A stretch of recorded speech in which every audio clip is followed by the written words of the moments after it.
Do you want your website to be showing up in AI searches on places like ChatGPT, Claude, Perplexity, and all the other AI search engines? What about making your website optimized with AI? What if you can have your website bring in new, qualified, amazing leads? Welcome to the Jasmine Star Show, where I empower seven-figure entrepreneurs to scale to 8. And I'm going to bring you along the journey of how I've been optimizing and updating my website to ensure it's in alignment with not just where the industry is now, but definitely where it is heading. Okay, so I wanted to update my website for better discovery.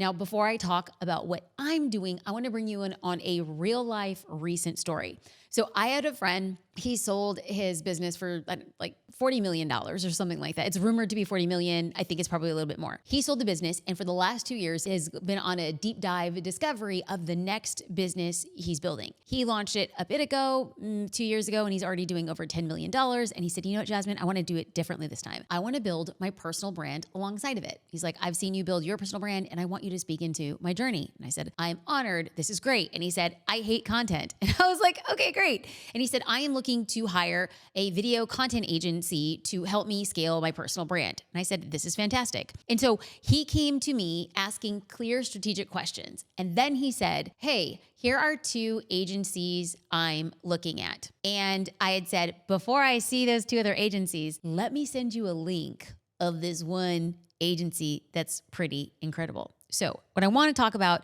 are the 3 options that he and I were looking through.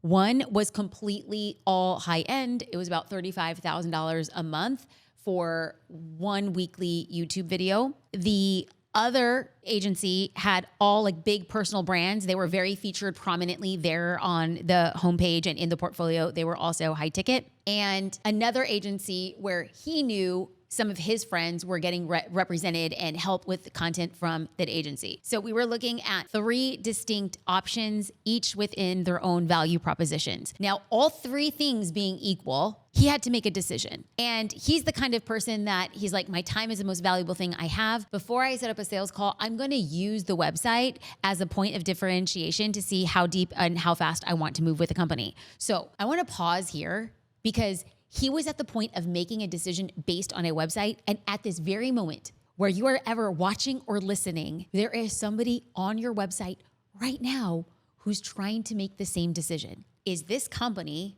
meant for me? Is your service meant for them? So just at this notion, somebody's there on your website right now. How are you feeling? Are you feeling excited? Are you feeling confident? Or are you feeling like in the past, there have been times where I feel like if somebody's on my website, I'm like, ooh, like, don't worry, my website's gonna get better. Like, I don't know if you're feeling that, but this is the episode where you're gonna have like a come to it moment where you realize, okay, I have to make changes in order for me to get changes.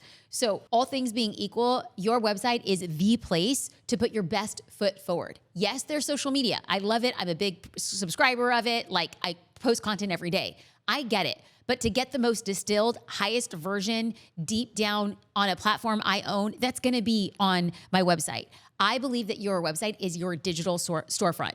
You know, if I had a store on Main Street, USA, and you came in and the floors were dirty or somebody didn't say hello, there was like a light bulb that was missing, I would feel a certain way about that. And yet many of us keep our websites in the same way. It's kind of sort of there and it's there to do the job, but it's not really the best representation. I believe it's a calling card. I believe that your website is the best representation of your business. So you might not feel that way. However, your website can get discovered, and your website is more likely to get discovered than things that you're posting just on social media. So as we were looking through the 3 websites, I have to tell you that one of those websites jumped so far ahead of the competition. It was so much better. And so you might be wondering, yeah, but what made it better? I will tell you, the copy on the site was so clear. It was so compelling. The message, copy is the words that you use, but what's the overall message? What are they about? Who are they for? And there was such a clear buyer's journey. Like the message is like, here's what we do and what you want. Okay, very clear on what you want them to do. Set up a sales call. Lastly,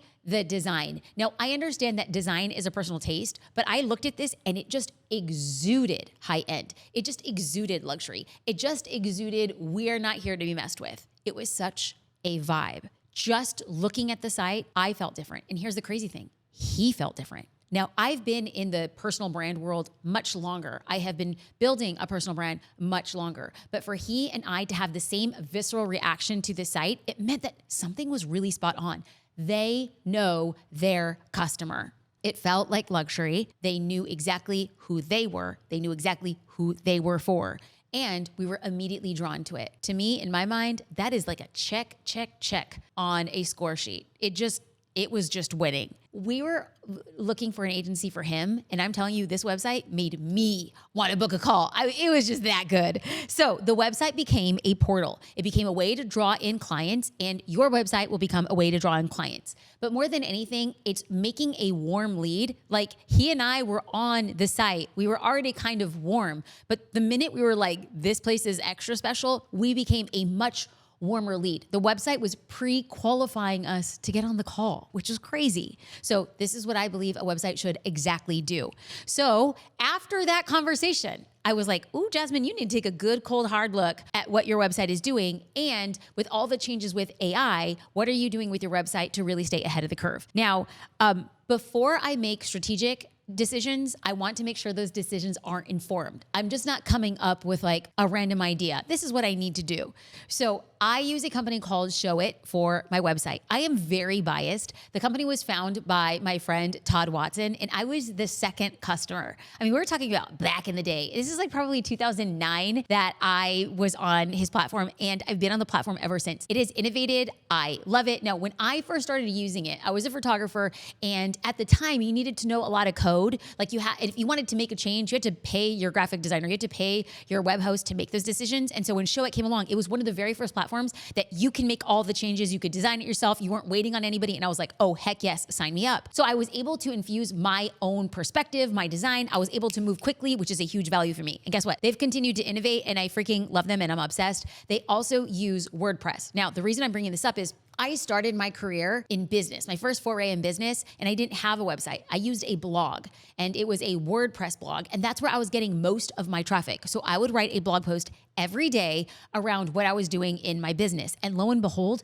people started finding my blog and saying, well, this blog is good enough for me to book you as a client. But what I started realizing is when I started raising my prices and wanting to attract a different subsect of people, the blog was just the starting point because the website became like the entire linchpin. So I wanted to have a website platform that would still integrate and kiss right along with my WordPress site, because I had so much, like, I know this is not the right word, but I call it Google juice. I had so much Google juice in that blog that I wasn't trying to move an entire platform. So Show It and WordPress, they work together, and it's still what I use today. And yes, in case you're wondering, I still blog. I blog 2 to 3 times a week. In fact, we have show notes for this podcast listed on platforms like Spotify and Apple, but we have a dedicated 2-time weekly post that goes on to WordPress because we want it to be searched. We put our show notes, we put the show description. So we are making sure that my website is being constantly updated. Why? Because we want to make sure that people searching for business-related content will be able to find it. So here again, my website, my blog, they're all working together, and I wanted a platform that was going to be doing that. So you're going to hear me talk about SEO. And while I'm not changing my website every week, I am constantly updating the overarching website that is comprised of my blog multiple times a week. So after all of these years, I am still a customer. I actually texted Todd before this episode, and I was like, can I verify, was I customer number 1 or customer number 2? And he's like, you were number 2. Don't try to fake the funk.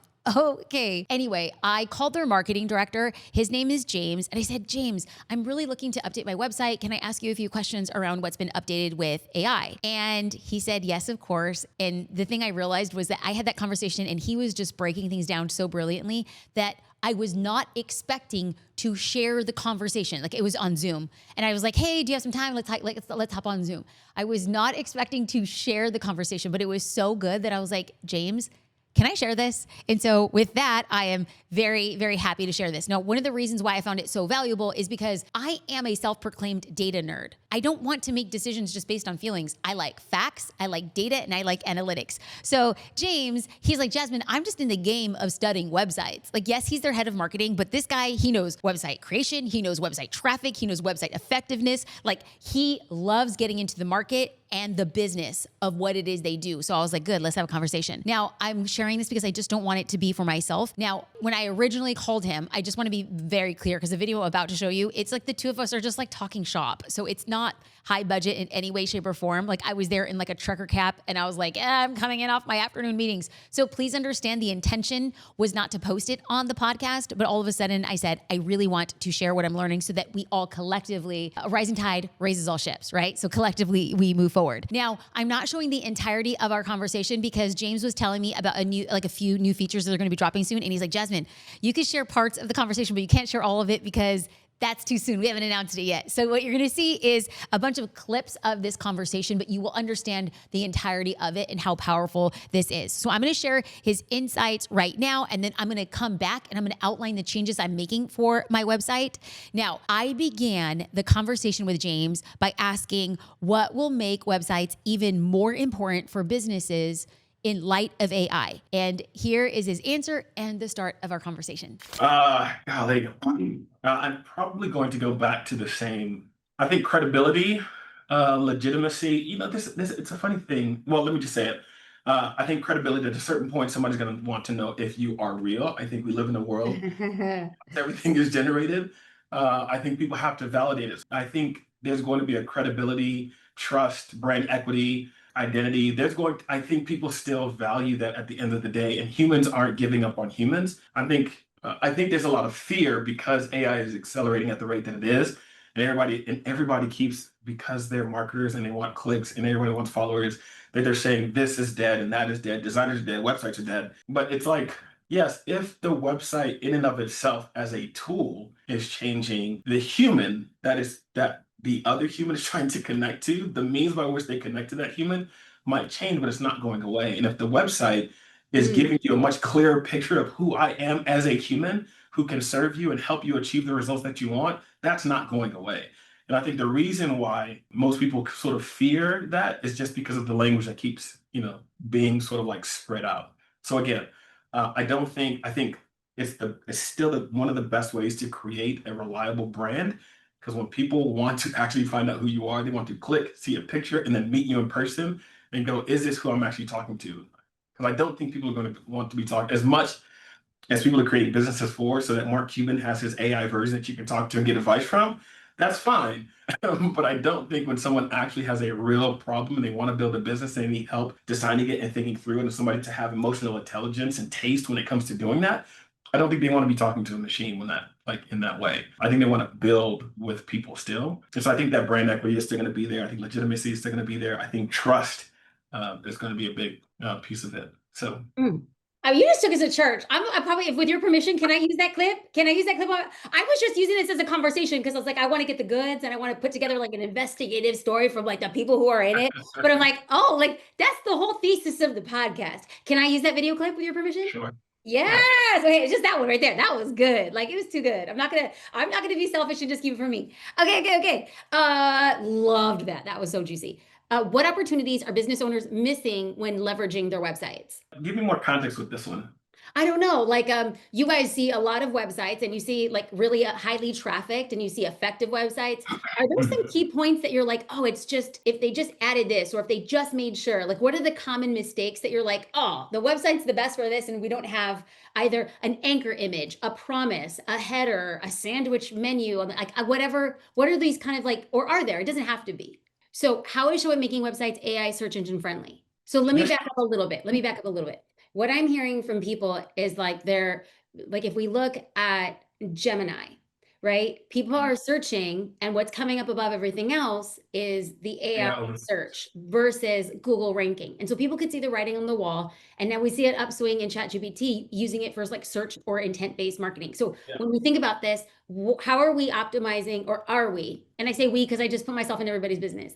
How is Showit optimizing for like AI search? I do think what a lot of people have misunderstood about SEO or about AI search optimization versus traditional search optimization, it hasn't actually changed. What drives a lot of that has still been sort of like the brand that you've built, brand mentions, links, authority. And so in the sense that if I create a piece of content that actually answers a real problem and people reference that article or people reference that resource, what's happened, and this has happened in Google's algorithm too, is that when Google makes the algorithm smarter, all the tricks go away. And so that's the thing that I think people are starting to see and go like, oh, it's tanking a lot of things. Now, across the industry, because people aren't clicking as much anymore, everyone has seen drops in site traffic. I think that's just an industry thing. Like I watch agency owners who do this for huge enterprise companies, billion-dollar valuations, nine-figure valuations, and they're all saying the same thing. It's just like, okay, yes, everybody is seeing a decline in site traffic because of AI overviews and the fact that many of these conversations, people no longer have to click to a bunch of websites because the agent is running through hundreds of them at a time and they're just giving the answer they want. And so what that means is that when people do click on these links, they're that much more ready to purchase. And so the optimization is still there. It's like you might get less traffic, but the traffic that you do get is going to be the right traffic. And so I think the fact that like writing a good blog and answering a question in a detailed way, optimizing isn't necessarily a technical thing that the platform does. I think what we're trying to do is just educate people on how to write your articles such that, all these LLMs and, AI search tools crawl your site in a way it's just packaged to make it easier for them to find the answers that people are looking for. A confused mind says no, like you heard that before. And I think sometimes, you know, like business owners create websites, but it's not always clear what they're offering. So the offer isn't clear. Donald Miller talks about this, about clarifying your messaging. And so I think it goes back to the same idea of like, make it exist first and then make it good. I think it's the gap between it existing and it actually being good, right? Now that you've got a website, like, is it effective? Is it working? And so we're starting to work on things like a website health assessment to try to help people sort of figure out like, hey, even from an SEO perspective, like if the tags aren't right, like it won't, Google's not going to crawl it properly. So then you don't get ranked in the same way. So it's like some of these more like, I think atomic habit type things, the 1% type things, is a book called The Slight Edge, where it's like, there's small things that people can do. It's not usually an overhaul. It's just like, oh, that headline isn't the clearest. And oftentimes it does come to the writing of it. It's like, is there a clear path from the promise to the delivery, right? From promise to fulfillment. And I think those are usually the things that I think those are the opportunities people miss. It's just, can I say that a bit more clearly so that people just see the clear path, take the clear action, and then I can deliver on that promise. So here's a great, I feel like I've got quotes all the time now. I read a book called The One Thing. And I feel like it's the same thing with the website. What's the one thing that by doing it, it would make everything easier or unnecessary? So when someone comes to your website, what's the one thing they need to know that by doing it would make everything easier or unnecessary? What's the one thing about you? What's the clear path to get to the promise? Like if you're saying, I can get you this dream outcome, what's the one thing they need to do with you in order to get that? And I would say the clearer we can make that on websites, everything else is just reinforcement, right? I talked to people about, we wrote an article a while back about branding. And when we got to the messaging part, it's like, it's really your gospel, about this, your sister's a pastor. The gospel is one message, but then you're like, but people meet every single week to essentially learn the same thing. I go, well, that's the strength of a message. I go, the core message is the same, but the way you say it or the way you would reinforce it or its application is what changes. But the one thing you want people to know is the same thing, right? And so when it comes to like your website, which is, someone's introduction to who you are, it's like, this is the thing I can provide. If you're in this situation, here's how to get it. Right. I'm not big on like the sales, like just trying to sell somebody something, but if it's a situation of I've got a solution to a very common problem and you are here probably because you have that problem, go here and it'll get you closer to getting that solution. I think if you're doing that and it's that clear, I think you'll be fine. I'm gonna clip that too with your permission. Sure. You said, I'm not sure I have anything else to share. And I'm like, okay. This was everything. Thank you for your time. It feels inordinately generous for you to spend this time to speak into this particular topic. I'm obviously passionate about it. Big fan, always. So to get your perspective, it makes me a lot more confident as I speak about it. So James, thank you. You're the best. Thank you. Welcome back. So here are my 3 biggest takeaways. These are going to be the things that I am changing and or adding to my website. Number 1, I'm going to be updating my messaging for a clear pathway to my business. Right now, I do a lot of things. Mostly the holding company needs to be highlighted, and then there needs to be pathways for people to find out the other companies I serve as an advisor, an equity shareholder, or an outright owner of.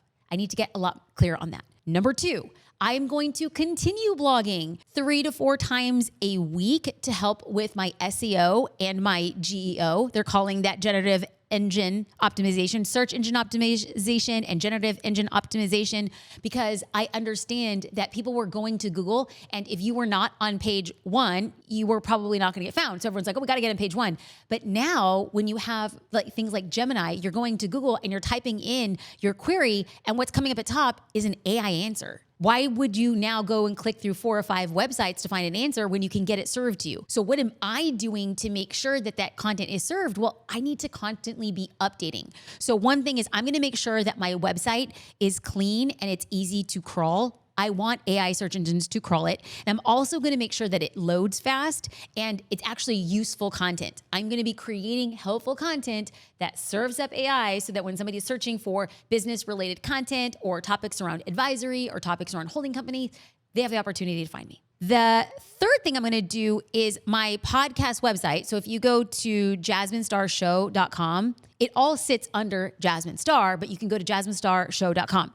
It's actually sitting there on jasminestar.com. So when I update my podcast episodes on my website, I'm going to be sure to add readable text, and I'm going to make sure that my podcast and websites are searchable. So if somebody is looking for a specific search, like a search term for your business, like the best website builder, or maybe they're looking for something in relation to like my business, like how do I find a strategic business partner? We need to ask ourselves, does my website deserve to be shown in the AI search engine? Does my website deserve to be on page 1? Like, is the content I'm putting out so helpful, so pertinent, so unique, so insightful that it's making people say, wow, this is exactly what I was looking for? If you are saying, why is my business not showing up in AI generative searches? Or why am I not on page 1 of a Google search? Well, you have to ask yourself, what is the searchable content? What's the helpful content? If you want a customer who's like, I'm looking for a content creator, I'm looking for a chef, I'm looking for a baker, I'm looking for a photographer,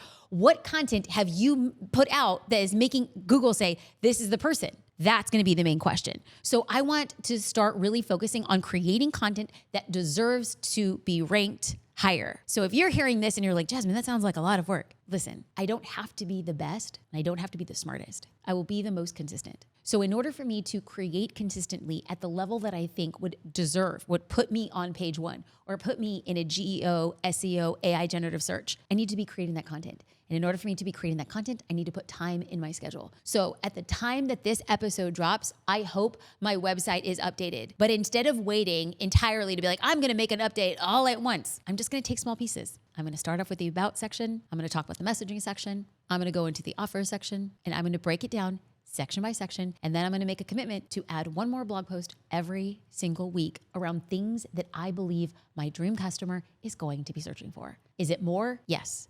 Is it worth it? Heck yes. I hope you find the same thing to be true for your business.